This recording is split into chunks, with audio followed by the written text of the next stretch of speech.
I've always believed quiet has its own kind of music. The way the creek hums under the bridge in early morning light, the sound of boots on timber, the soft groan of planks that have seen too many seasons. For 16 years, that little bridge behind my house carried nothing heavier than my pickup, a couple of kids on bikes, and once in a while, a neighbor's old golf cart when the main road iced over. It was simple, solid, and mine. Just a wooden promise that I could come home without asking permission from anyone. Then one morning, that piece got crushed under the sound of a diesel engine. I stepped out with a mug of coffee still in my hand and saw a bright orange cement truck grinding down my driveway, its drums spinning, gravel spitting in every direction. And standing beside it, clipboard in hand, was our brand new HOA president, Valerie. Blonde bob, mirrored sunglasses, the kind of smile that never means good morning. The bridge trembled as the truck rolled forward. The driver hesitated, but Valerie waved like she was signaling an aircraft carrier. I yelled, "Hey, that bridge isn't rated for that weight." She glanced over, half smiling. "Then maybe you should have built it stronger, Ethan." That line right there, that was when I knew it wasn't about cement. It was about control. Now, I'm not someone who picks fights for sport. When the HOA formed 3 years ago, I voted yes.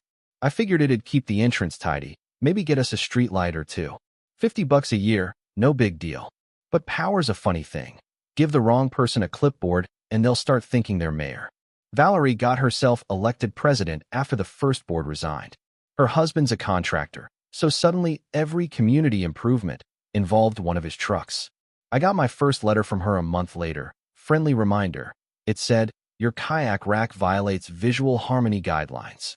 Attached was a picture of my rack sitting 20 feet inside my own line, bothering no one. I replied politely, attached my county survey, and thought that'd be the end of it. It wasn't. At the next HOA meeting, Valerie rolled out a laminated map that looked like a kid drew it in crayon. No scale, no topography, just a crooked blue squiggle labeled Shared Creek Access. She pointed at it with her pen and said, "As you can see, both sides of this bridge provide ingress to community recreation space." I stood, held up the official survey stamped by Lincoln County, and said, "As you can also see, the public easement stops 53 feet before the creek. The bridge, my bridge, is private property." She smiled the way people do when they're already planning their next move. "We'll take it under review." That's HOA language for "we'll do what we want."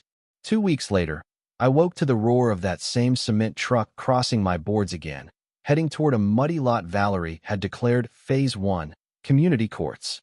The driver honked, waved, and kept going. I could feel the vibration through the ground. That night, I sunk a cedar post at the mouth of the approach and screwed in a reflective sign, "Private bridge, 5-ton limit, trespassers prosecuted." I ran a chain between 2 bollards and locked it with a padlock the size of a fist. By lunch the next day, the chain was gone, the sign ripped off, and in its place, a pastel-colored HOA notice zip-tied to my post. Noncompliance. Unauthorized obstruction. Remove within 24 hours or be fined. That was the moment I stopped being polite. I started documenting everything. Tire tracks, timestamps, license plates, photos of Valerie's husband's trucks crossing the bridge. Paper can argue, but pictures don't. Neighbors began picking sides. Some texted me things like, "You're absolutely right." Others posted online. If he didn't want neighbors using it, he shouldn't have built it in the middle. Which is funny, because it's not in the middle. It's on my land. Land I pay taxes on, maintain, and repair myself. My buddy Joel came by that evening, handed me a coffee, and said, "You're about to have a war." Already in one, I told him. At the next board meeting, Valerie had a full PowerPoint called Community Connectivity Plan. Stock photos, smiling families, zero mention of permission. When she thanked me for my spirit of cooperation, I said, "Spirit isn't binding, Valerie. Deeds are." She raised an eyebrow. "We'll consult legal." I smiled back. "You might want to consult physics first." The next week, another cement truck showed up. I stepped onto the bridge, hand up like a crossing guard. Valerie was in the passenger seat this time. "You're over the weight limit," I said. She motioned to the future pickleball pit beyond the creek. "Community project. Don't make this harder than it has to be." "The sign says 5 tons, I told her. "The sign wasn't approved by the board," she said flatly. "Neither was the bridge, I said. The driver laughed under his breath. Valerie rolled up the window. The truck kept going. The bridge bowed, boards creaked, but held. Barely. When the last wheel crossed, I saw a hairline crack shimmer down the plank, a warning. That night, under porch light, I traced that crack with my thumb and thought, all right, if they want a lesson, they'll get one. Joel came by the next morning, toolbox in hand. We fixing or teaching, he asked. Both, I said. We pulled up the decking near the center span, exposing the support plates we'd installed 15 years ago when I first built the thing. I pointed to the load-bearing bolts. If I remove these and replace them with shear pins, it'll still handle cars and pickups, but the next time someone brings a 12-ton truck. Joel nodded slowly. Then gravity gets the final say. We spent the afternoon swapping the plates. Nothing dangerous, no sabotage, just physics. I tested it with my truck. It barely flexed. Perfect. We mounted 2 trail cameras, one under the decking, one facing the approach. Every crossing recorded, every angle covered. By dusk, it looked exactly the same. 3 mornings later, I heard that diesel growl again. Valerie stood beside the truck, hands on hips like she was leading a parade. I didn't move from the porch. I just watched the live feed on my tablet as the driver eased onto the bridge. The shear pins bent, not snapped, just enough to dip the front wheels a few inches. The driver hesitated. Valerie shouted, "Keep going." He did. The back wheels cleared, but the rear drum tilted, and half a ton of cement spilled out like gray lava into the creek. Valerie screamed, half fury, half disbelief. "You're finished, Ethan. You're going to jail." I walked down calmly, hands in my pockets. "Morning, Valerie. You might want to read the sign next time." "You sabotaged this bridge," she yelled. "No," I said. "You sabotaged common sense." Right then a sheriff's cruiser rolled up. Someone had called ahead. The deputy took one look, then said, "Ma'am, this is private property. There's a posted limit." Driver ignored it. Valerie's jaw hung open. "But it's a community route." He squinted. "Got documents proving that." Her silence said everything. I showed him my footage. He nodded. "Looks clear to me." Joel whispered, "You planned that too well." "Just planned it enough," I said. Valerie tried to climb onto the truck, slipped, and ended up ankle-deep in cement slurry. A couple neighbors laughed out loud. Even the deputy cracked a grin. By dinner, the video was everywhere. HOA president's cement truck sinks on private bridge, instant karma. 500,000 views in 2 days. Someone added dramatic music and the caption, "Gravity always wins." Valerie, of course, doubled down. She sent a mass email titled, "Unsafe Private Structure Puts Community at Risk." I framed it and hung it above my desk. The next morning, she and 2 HOA volunteers in neon vests showed up at the bridge with clipboards, pointing, measuring, taking photos. One of them read the sign out loud, "Private Bridge, 5-ton limit," and whispered, "Maybe we should go." Valerie barked, "Keep recording." An hour later, I received a notice of fine, $25,000 for property damage to community asset. I laughed so hard I nearly spilled my coffee. That afternoon, the county inspector came by, polite guy named Ray. "Got a complaint," he said. "Claims you built this without permits." I handed him a folder. "Built 16 years ago. Approved by the county." He flipped through, nodded. "Looks fine to me." Valerie must have been watching, because 5 minutes later she came marching down, hair frizzed, voice sharp. "What's going on here?" Ray said, "Inspection. Everything checks out." "That's impossible. It collapsed." He pointed at the bridge, still standing. "Looks solid to me, ma'am." She glared at both of us, muttered something about corruption, and stomped back to her SUV. That night, Joel and I sat on the railing with 2 beers, listening to the creak. "Think she's done?" he asked. I shook my head. "She's not the type to surrender. She's the type to file paperwork." He laughed. "Then I'll bring popcorn." Sure enough, a week later I got served. Ironwood Ridge Homeowners Association versus Ethan Harper. The lawsuit claimed I'd willfully destroyed shared infrastructure and caused emotional distress. They wanted $200,000 in damages. I called my lawyer, Dana Fields, small-town attorney, sharp as barbed wire. She read through it and said, "This is ridiculous. You have photos, maps, video. We'll counter with reality." While she prepared, the HOA began to splinter. Board members resigned. One, Tom, a retired engineer, called me privately and said, "For what it's worth, most of us think she's lost it." Still, Valerie wasn't giving up. She printed flyers calling me a menace, filed noise complaints, even hired a drone pilot to document ongoing hazards. I waved at the drones with a cup of coffee every morning. Then came the day in court. The courthouse smelled like old books and frustration. Valerie showed up in a navy suit, expression carved from granite. Her lawyer, all gelled hair and arrogance, opened with, "Your Honor, the defendant deliberately weakened a community bridge, endangering lives." Dana stood and said calmly, "Correction, private bridge, private land, posted limit ignored."